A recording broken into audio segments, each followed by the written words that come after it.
A coworker stops by your desk and says they missed the deadline because their kid was sick. You nod, you mean it. Someone else said that exact sentence last month. You called it an excuse. That has a name: motivated skepticism.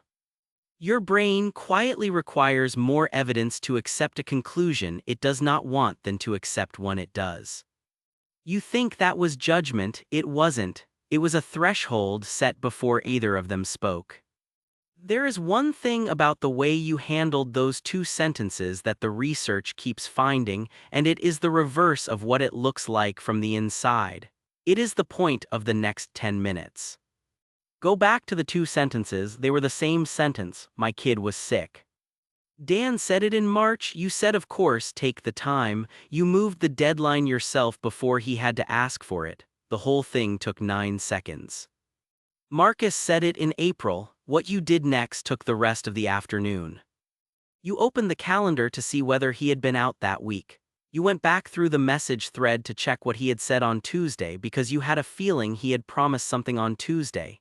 You noticed he had posted in the team channel at 4:11, which struck you as late for a man whose kid was sick. You did not decide anything, you just kept looking. At some point you mentioned it to a third person lightly, in the way people mention things they have already concluded. Did Marcus say anything to you about last week? By 6 o'clock you had a view. Marcus was managing you. Here is the part that matters, and it is not about Marcus. You spent 40 minutes on his sentence. You spent 9 seconds on the identical sentence from Dan, and at no point in those 40 minutes did it feel like bias. It felt like diligence. It felt like what a careful person does. Nothing about the evidence changed between March and April, only the amount of it you demanded. The lab version of that afternoon exists, so does the reversal.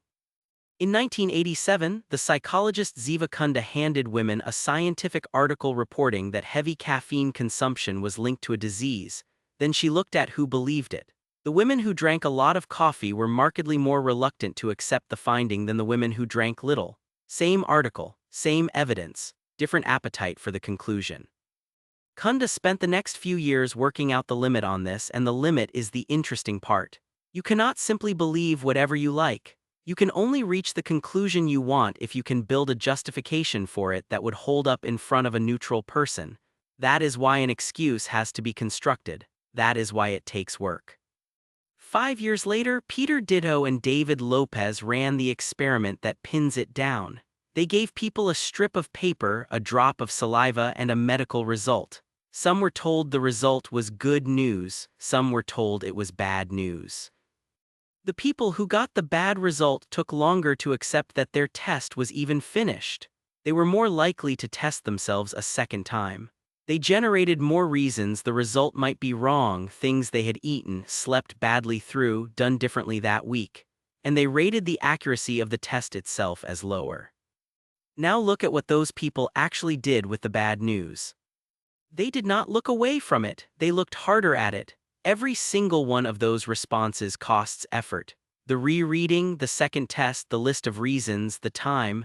Nobody in that room was thinking less carefully than usual. They were thinking more.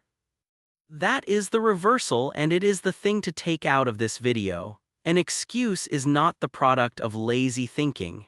It is the product of expensive thinking aimed in one direction. And in the first study of that same paper, Ditto and Lopez had people judge which of two students was the more intelligent, expecting to work closely with whichever one they picked. When the student was unlikable, it took less information to conclude he was the dull one. The bar moved with how much they wanted the answer. 40 minutes on Marcus, 9 seconds on Dan, not two judgments, one bar at two heights.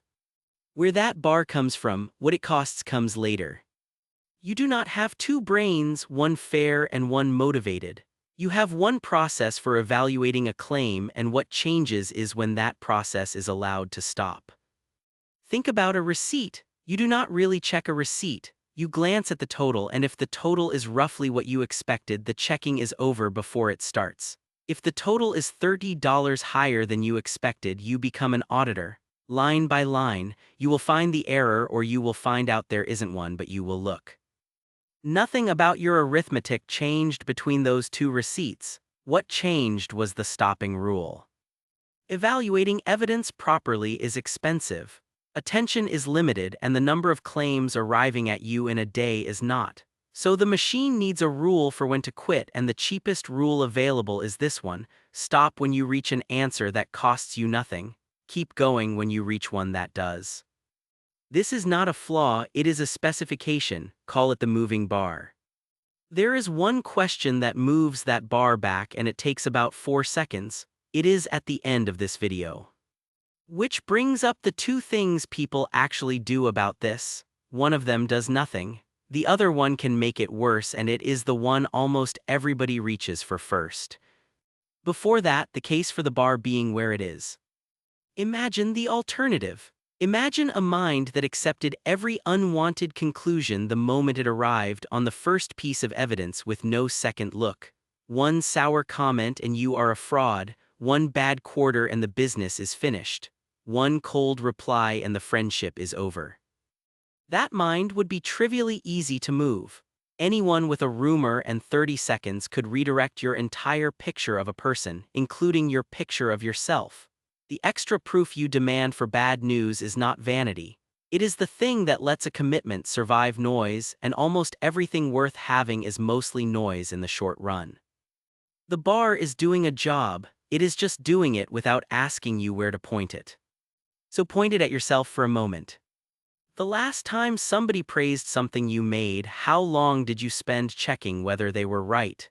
Did you go back through the work? Did you look for reasons they might be mistaken, or did it go in complete in about 9 seconds? Now the last piece of criticism you got, how long did that one take?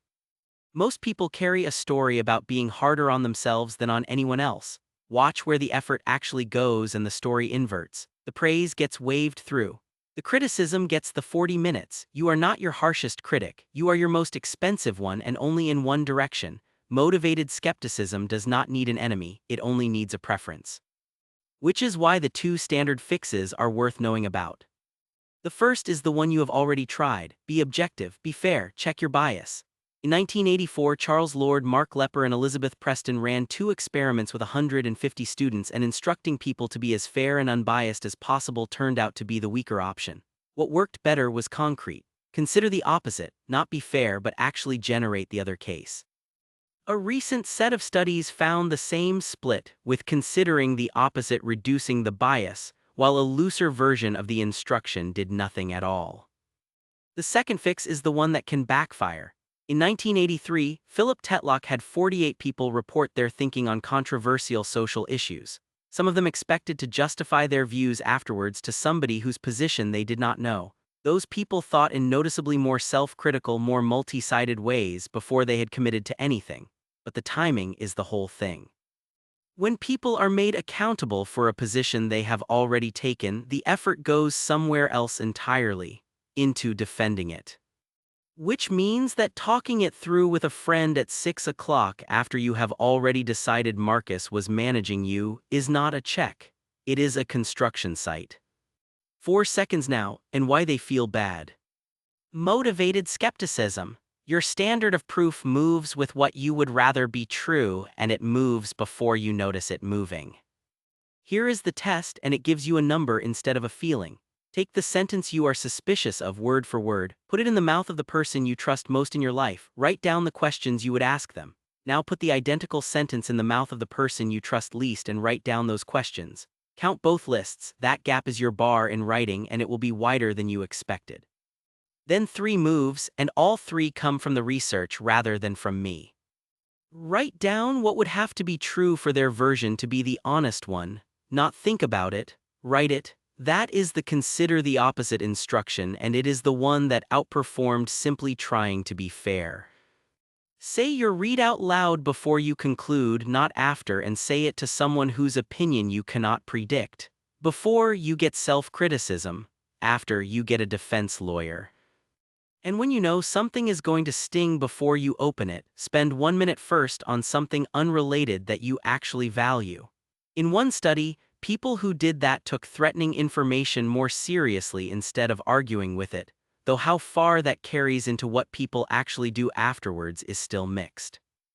All three feel worse than the excuse. That is not a sign they are wrong, it is the mechanism itself. The cheap conclusion is cheap and the accurate one costs you the 40 minutes. Somebody will hand you a reason this week, it might be a good one. You will nod or you won't. Either way, watch the second before you answer. That is where you decide whether to glance at the total or audit the line items, and you decide it before you have heard a thing. That part was never about them.